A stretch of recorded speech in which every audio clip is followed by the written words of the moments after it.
ከ6 ዓመት በፊት በተደረገውና ለጦርነቱ እንደ አንድ ምክንያት በሚጠቀሰው ምርጫ የተቋቋመው የትግራይ ክልል አስተዳደር እንዳረቀቀው የሚነገርለት አዲሱ ረቂቅ አዋጅ የሞት ፍርድን የሚያስተላልፍ እንደሆነ ተገልጿል። በክልሉ ወደ ጦር ካምፖች ወጣቶችን ከተለያዩ ቦታዎች እያፈሱ ማጋዝ ተባብሷል ተብሏል። ሌሎችንም ጉዳዮች በዝርዝር ይዘናል። አብራችሁን ዘለቁ።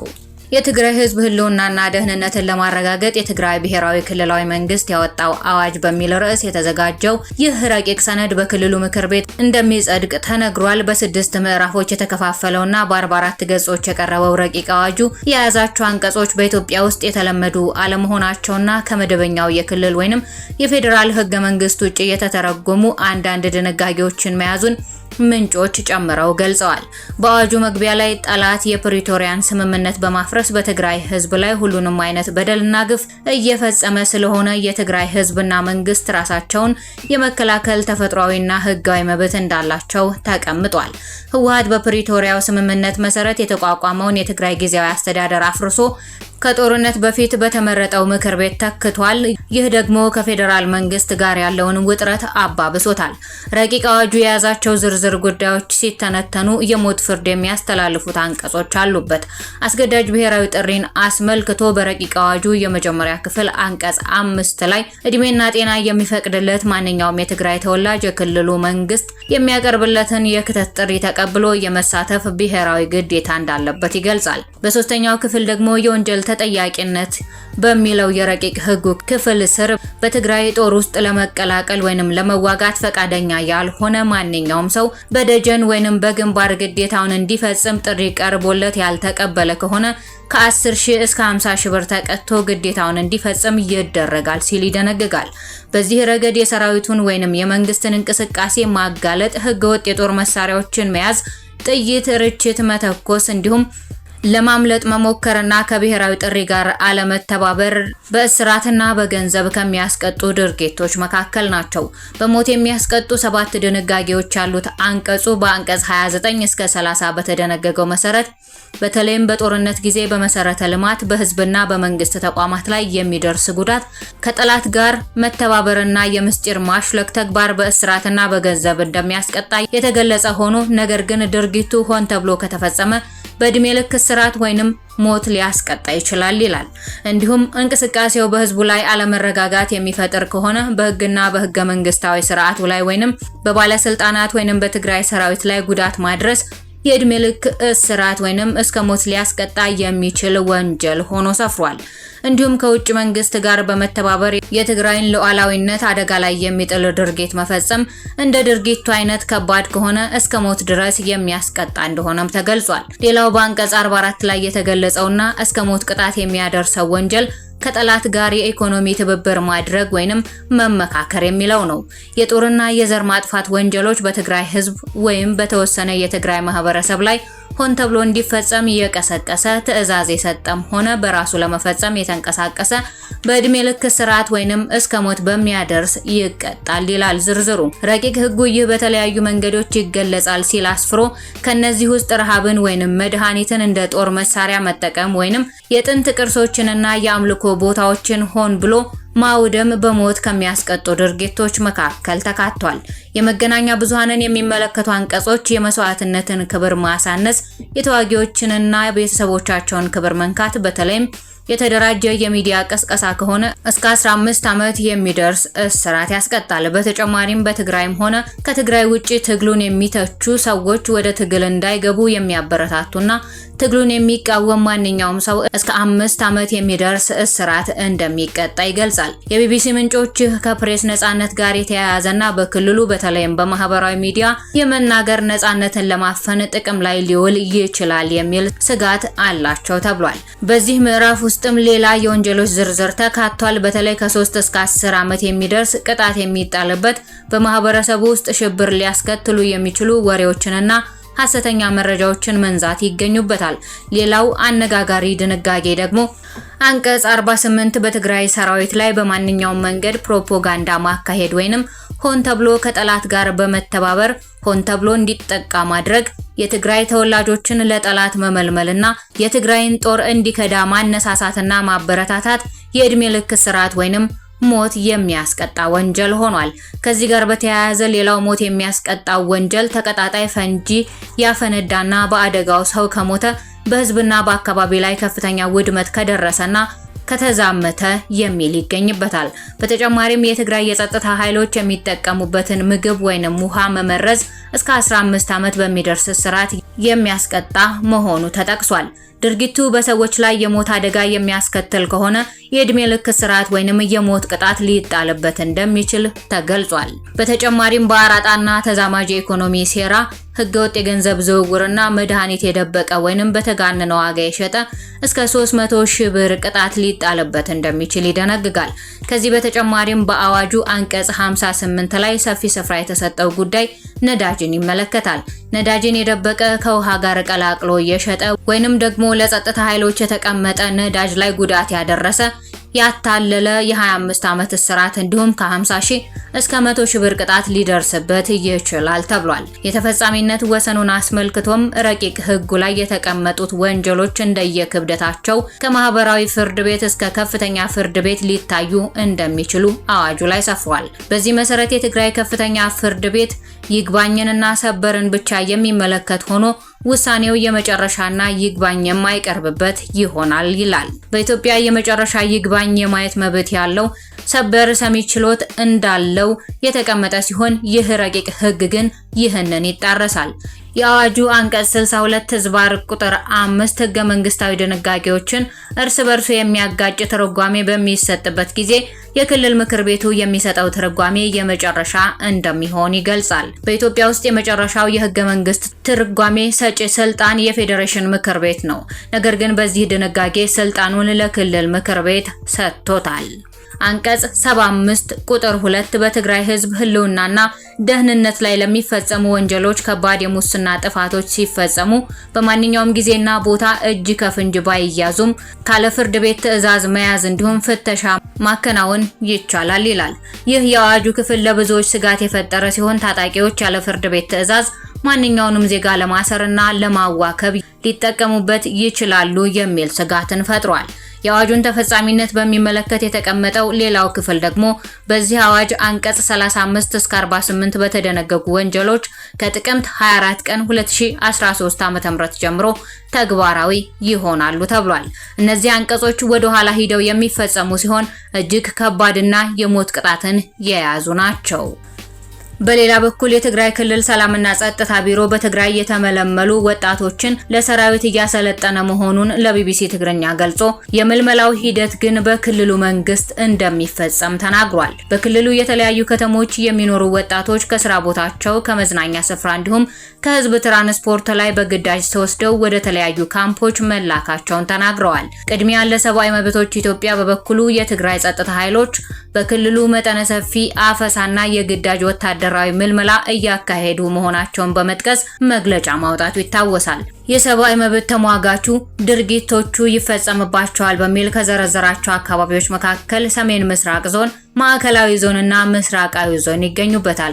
ለሁለት ዓመታት የተካሄደውን ጦርነት ባስቆመው የፕሪቶሪያ ስምምነት መሰረት የተቋቋመውን ጊዜያዊ አስተዳደር በማፍረስ ከጦርነቱ በፊት የነበረውን የክልሉ ምክር ቤት ስልጣን ከያዘ በኋላ በህወሓት መሪዎችና በፌዴራል መንግስቱ መካከል ውጥረት ተፈጥሯል። ተመልሶ ስራ የጀመረው ፈርሶ የነበረው የትግራይ ክልል ምክር ቤት ህጋዊ የፓርቲ እውቅና የተሰረዘበትን የህወሓት ሊቀመንበር ደብረጽዮን ገብረ ሚካኤልን የክልሉ ፕሬዝዳንት አድርጎ የሾመ ሲሆን የጊዜያዊ አስተዳደሩ ፕሬዝዳንት ያሉበት ሁኔታ እስካሁን በይፋ አይታወቅም። በዚህም የተነሳ በክልሉ ሌላ ዙር ግጭት ሊቀሰቀስ ይችላል የሚል ስጋት የተፈጠረ ሲሆን የግዳጅ ወታደራዊ ምልመላ እየተካሄደ መሆኑን ነዋሪዎች፣ የፖለቲካ ፓርቲዎችና የመብት ድርጅቶች በመግለጫቸው አመልክተዋል። በተጨማሪም በደብረጽዮን የሚመራው የክልሉ መንግስት በቅርቡ ይፋ ያደረገው ረቂቅ ህግ እድሜያቸውና የጤና ሁኔታቸው የሚፈቅድላቸው ማንኛውም የትግራይ ተወላጆች የክልሉ መንግስት የሚያቀርበውን የክተት ጥሪ ተቀብሎ የመሳተፍ ብሔራዊ ግዴታ እንዳለባቸው ይደነግጋል። ይህንን የማይቀበል ማንኛውም ሰው ከ10 ሺህ እስከ 50 ሺህ ብር ተቀጥቶ ግዴታውን እንዲፈጽም ይደረጋል የሚል አንቀጽ በረቂቅ ህጉ ላይ ተቀምጧል። የትግራይ ተቃዋሚ ፓርቲዎች ህወሓት በክልሉ የግዳጅ ወታደራዊ ምልመላ እያደረገ መሆኑን በመግለጽ መግለጫዎችን አውጥተዋል። አረና ትግራይ እንዲሁም ስምረት ፓርቲ ህወሓት የቀድሞ ተዋጊዎችን ሚሊሻዎችንና የትግራይ ወጣቶችን በግዳጅ ለወታደራዊ ስልጠና በመመልመል በማፈስ ወዳልታወቁ ካምፖች እየወሰደ ነው ሲሉ ባወጡት መግለጫ ከሰዋል። ቢቢሲ ትግርኛ በታጣቂዎች በአስገዳጅ ለውትድርና የታፈሱ ሰዎችን ከወታደራዊ ማሰልጠኛ ያመለጡ ወጣቶችንና ቤተሰቦቻቸውን አነጋግሯል። ነገር ግን የአካባቢው መስተዳደሮችና የሰላምና ጸጥታ ጽሕፈት ቤቶች ግን እየተካሄደ ያለውን ወታደራዊ አፈሳ አስተባብለዋል። በአድዋ ከተማ የሚኖረው የአንዲት ልጅ አባት የሆነው ተስፋዬ ገብረ እግዚአብሔር በማዕከላዊ ዞን በሚገኘው አሰዓ ወረዳ ልዩ ስሙ አዲፍታው በሚባል ቀበሌ በባህላዊ መንገድ ወርቅ በማውጣት ይተዳደራል። በዚህ የወርቅ ማውጫ አካባቢ የተሰማሩ ወጣቶች ቀን ላይ ወርቅ ሲያወጡ ይውሉና ሌሊቱን በዚያው አካባቢ ትንሽ ድንኳን ሰርተው ያድራሉ። ግንቦት 13 ቀን 2018 ዓ.ም ከማለዳው 11 ሰዓት ተኩል ወደ ስራቸው ለመሄድ ከእንቅልፋቸው ሲነሱ ዙሪያቸውን በታጣቂዎችና በፖሊሶች ተከበው 180 ወጣቶች አዲፍታው ወደሚባል ትምህርት ቤት ተወስደው በአንድ ክፍል ተቆልፎባቸው እንዳደሩ ገልጿል። ለደህንነቱ በመስጋት ስሙ እንዳይገለጽ የጠየቀና ከታፈሱት ወጣቶች መካከል አንዱ በማግስቱ ግንቦት 14 ቀን 2018 ዓ.ም ሲቪል የለበሱና የታጠቁ ሰዎች በመምጣት ወደ ግንባር ወደ ትጥቅ ትግል እንድንሄድ እንዳፈሱን ነገሩን ይላል። ወጣቶቹ በ3 አውቶቡሶች ተጭነው በማዕከላዊ ዞን ነበለት አቅራቢያ ወደሚገኘው ሰጉህ ወደሚባል ወታደራዊ ማሰልጠኛ እንደተወሰዱ ግለሰቦቹ አስረድተዋል። ማርያም ሸዊቶ ከሚባል ቀበሌ እንደደረሱ ተስፋዬ ከአፈሳውና የሚጠብቀው የወታደራዊ ስልጠና ለማምለጥ ከመኪና ከዘለለ በኋላ ጭንቅላቱ ላይ ከባድ ጉዳት ደርሶበት ሆስፒታል እንደሚገኝ ወንድሙ ተናግሯል። ወጣቱ የጭንቅላቱ ቀዶ ሕክምና ቢደረግለትም እስካሁን ራሱን እንደሳተ ነው፣ መናገርም አይችልም ሲል 7ኛ ቀኑ መሆኑን ገልጿል። የአሰዓ ወረዳ ሰላምና ጸጥታ ጽሕፈት ቤት ኃላፊ አቶ ኤልያስ ገብሩ ይህ ለራስ ፖለቲካዊ ጥቅም ህዝብ ለማደናገርና ችግር ለመፍጠር ካልሆነ በስተቀር በዚያ ደረጃ የተካሄደ አፈሳ የለም በማለት ጉዳት የደረሰበትም ሰው እንደሌለ አስተባብለዋል። በተመሳሳይ ቀን ግንቦት 17 2018 ዓ.ም በአቢአዲ ከተማ አቅራቢያ በሚገኙ 2 የወርቅ ማዕድን ማውጫዎች አባግባና ሩባህዛ ከሚባሉ አካባቢዎች የትግራይ ኃይሎች አርሚ 60 አባላትና ፊታቸውን የሸፈኑ ታጣቂዎች ከ700 በላይ ሰዎችን እንዳፈሱ ከተጎጂዎችና ከተጎጂ ቤተሰቦች የተገኙ መረጃዎች ያመለክታሉ። የ4 ልጆች አባት የሆነው አቶ ሰለሞን ኃይለማርያም በአቢአዲ ከተማ ለሌሎች ሰዎች ድንጋይና አሸዋ በአህያ በመሸከም የቀን ጉልበት ስራ ሰርቶ በሚያገኘው ገንዘብ ልጆቹን ያሳድግ ነበር። ነገር ግን እንደተለመደው ለስራ ከወጣ ከዛ በኋላ እሱና ያጎቱ ልጅ ወደ ቤት ሳይመለሱ መቅረታቸውን ቤተሰቡ ገልጿል። ባለቤቱ ወይዘሮ መድረክ ኪዳነ ማርያም ሰኞ ዕለት ወደ ስራ እንደሄደ ጠዋት 3 ሰዓት ላይ ነው የወሰዱት። የምሰራበት ቦታ መንገድ ዳር ስለሆነ በግዳጅ ታፍሰው በመኪና ሲያልፉ አየሁኝ። እዚህ መኪና ላይ አለ ሲሉኝ 500 ብር ተበድሬ ስጡልኝ ብዬ ሰጠኋቸው ብላለች። ከዚያም በኋላ ባለቤቷ ከማይቅንጣል አልፎ ወደሚገኝ ወታደራዊ ማሰልጠኛ እንደተወሰደ መረጃ እንዳገኘችም ገልጻለች። በጣም ተጨንቀናል፣ ልጆቹን አፍቀውታል፣ አባታችን እያሉ እያስቸገሩኝ ነው። ልጆቹን የሚረዳ አንድም ሌላ ሰው የለም። ሰለሞን ልጆቹን ትቶ እዚህ ውስጥ የመግባት ፍላጎት የለውም፣ በኃይል ነው የወሰዱት ትላለች። በአፈሳው ወቅት ድብደባ፣ ማንገላታትና ተኩስ ጭምር እንደነበርም ተነግሯል። ከጣንቋ፣ አበርገሌ፣ ቀይህ ተህሊና አቢአዲ ወረዳዎች የመጡ 500 ሰዎች ወደ አቢአዲ ከተማ ማዘጋጃ ቤት፣ ከቆላ ተንቤን የመጡ 200 ሰዎች ደግሞ በአቢአዲ ከተማ ነዳጅ ማደያ አቅራቢያ ወደሚገኝ ግንባታው ወዳላለቀ ህንጻ በታጣቂዎቹ መወሰዳቸውም ተነግሯል። በአቢአዲ ከተማ ማዘጋጃ ቤት አዳራሽ የከተማዋ ከንቲባና ምክትሉ እንዲሁም የጸጥታ ኃላፊዎች በመምጣት ትዋጋላችሁ እንዳሏቸው ጨምረው አስረድተዋል። ከማዕድን ቁፋሮ የተያዙት ወጣቶች ወደ ትግል ነው የምትሄዱት አሉን። ልብስ ሳንለብስ ራቁታችንን ያለነው፣ እቃችንና ሞባይላችንን ሳንይዝ ከስራ ላይ ነው ያፈሳችሁን፣ ልብሳችንን እንኳን እንልበስ አልናቸው። እነሱ ግን አያገባንም አትሄዱም አሉን ብለዋል። የአርሚ 60 የትግራይ ኃይሎች ምክትል አዛዥ ኮሎኔል ዘልኡል ማቴዎስ በሰጡት ምላሽ የሚመሩት ቡድን በአባግባ አካባቢ ተሰማርቶ እርምጃ እንደወሰደ ገልጸዋል። በአካባቢው ሰፊ የማዕድን ወረራ አለ። እዚያ የነበሩትን ወጣቶች ኦፕሬሽን በማካሄድ በትነናቸዋል። በሩባሃዘና በአባግባ የነበረው ወጣት ለሌላ የጸጥታ ሁኔታ በጣም አስቸጋሪ ስለነበር እርምጃ ወስደናል የሚል ምላሽ ሰጥተዋል። ወጣቶቹ ማይነቅጣልና ዕዳጋ አርቢ መካከል ወደሚገኘው ወታደራዊ ማሰልጠኛ እንደተወሰዱ ቤተሰቦቻቸው መናገራቸውን በተመለከተ ለቀረበላቸው ጥያቄ ኮሎኔሉ የማውቀው ነገር የለም ሲሉ መልሰዋል። አፈሳው ከመኖሪያ ቤትና ከመንገድ ላይ ነው። በሰሜን ምዕራብ ትግራይ ዞን ብዙ ቀበሌዎች በሚያዝያና ግንቦት ወራት የትግራይ ኃይሎች ወታደራዊ ልብስ የለበሱ ታጣቂዎች ቤት ለቤት በመዞር በርካታ ወጣቶችን እንዳፈሱ ተጎጆችና የተጎጂ ቤተሰቦች ተናግረዋል። ከዚህ በተጨማሪም በአክሱም ከተማ ከመንገድ ላይና ከእግር ኳስ መመልከቻ ቤቶች በርካታ ወጣቶች መታፈሳቸውን ነዋሪዎች ተናግረዋል። በመቀለ ከተማ በአንድ የግል ባንክ የሚሰራው የ24 ዓመቱ ወጣት ዳዊት ጉሽ የረፍት ጊዜውን በአክሱም አካባቢ ከሚኖሩ ቤተሰቦቹ ጋር አሳልፎ ግንቦት 13 ቀን 2018 ዓ.ም በአውቶቡስ ወደ ስራ ቦታው ሲመለስ በአድዋ አካባቢ በታጣቂዎች እንደታፈሰ እህቱ ተናግራለች። ታጣቂዎቹ በዕለቱ ከአክሱም አድዋ መቀለ መስመር ላይ ዳዊትን ጨምሮ ከተለያዩ አካባቢዎች የሚያልፉ መኪኖችን በማስቆም 16 ወጣቶችን አፍሰው እንደወሰዱ የዓይን እማኞች አስረድተዋል። ከዚህ በተጨማሪም በትግራይ ምስራቃዊ ዞን ውቅሮ ከተማ ልጆቻችሁን ወይንም ባሎቻችሁን ለውትድርና አሰልፉ የሚለውን የአስተዳዳሪዎችን ቅስቀሳ ያልተቀበሉ ወደ 50 የሚጠጉ እናቶች ከግንቦት 13 ቀን 2018 ዓ.ም ጀምሮ ለአንድ ሳምንት እንደታሰሩ ተገልጿል። በተለይም በጋዚ ጣቢያ ወላጆች ስብሰባ ስላለ ወደ ቀበሌ እንድትመጡ የሚል ጥሪ ወረቀት ደርሷቸው ከሄዱ በኋላ ልጆቻችሁን ለውትድርና አሰልፉ እንደተባሉ ተናግረዋል። ከታሰሩት እናቶች አንዷ የሆነችው ወይዘሮ ሃንሳ ይህ የሞትና የሽረት ጉዳይ ነው። በላተኛ ኃይል እየመጣብን ስለሆነ ለትግራይ የድርሻችሁን አበርክቱ። ያልጀመረ ነው እያስጀመረን ያለ ነው። ማለትም ከአሁን በፊት ወደ ውትድርና ያልገባ ልጆቻችሁን ባሎቻችሁን አሰልፉ አሉን። ለአቅመ አዳም የደረሰ ልጅ አለች ስለተባልሽ ልጅሽን ነው የፈለግነው አሉኝ። ከኔ ጋር የለም ስላቸው ታመጪዋለሽ ብለው በአጋዚ ጣቢያ ለ8 ቀናት ያለ ምግብ ቆለፉብኝ። ልጆቻችሁን ባሎቻችሁን አናመጣም ካላችሁ ፍተሻ መደረጉ አይቀሬ ነው ብለውናል።